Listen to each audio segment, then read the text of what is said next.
এলাকাটা পরিবর্তন। এ ভাই ডাকাতে আইছেন নাকি ভাই? হ্যাঁ আরে ভাই বললেন না সরেন, ঢাকাতে আইছি আপনার এই এলাকায় এই অবস্থা কেন? এই যে গোবর এগুলো গন্ধ হচ্ছে। ভাই ঢাকায় কি গোবর নাই? ছি, এই দুর্গন্ধ। ঢাকায় গোবর থাকে নাকি? এগুলো এগুলো কি ডার্ক চকলেট? ইয়েস ইয়েস, আপনি খেতেও পারেন। ডার্ক চকলেট খেয়েছেন কিছু? এগুলো কি ঢাকায় ইম্পোর্ট করা যাবে? হ্যাঁ হ্যাঁ হ্যাঁ, টাকা লাগবে কিছু। ভাই লাভ হবে কিরকম? এগুলা কত করে? অনেক অনেক অনেক অনেক লাভ হবে। আচ্ছা ভাই, আমি তাহলে সামনে যেবার আসবো এই ব্যাগ ভর্তি টাকা নিয়ে আসবো, আপনারা রেডি থাকবেন।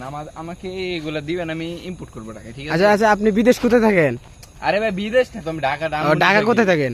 ঢাকা ধানমন্ডি থাকি ভাই। ধানমন্ডি? ধানমন্ডির কে আপনি? এই রে ভাই, আপনার আলতু ফালতু বলছেন, গ্রামের লোক আর যা হয় আর কি। ধরো মিয়া, এ মেয়ে আমার একদম খেত। এ মেয়ে আপনার কি মনে হয় আমি কি ঢাকার লোক না? ধর ওই যে গেঞ্জি যে পড়ছে, এটা আবার এই যে ইচ্ছা পড়তে ব্যাগি গেঞ্জি, ব্যাগি ইজি ব্র্যান্ড।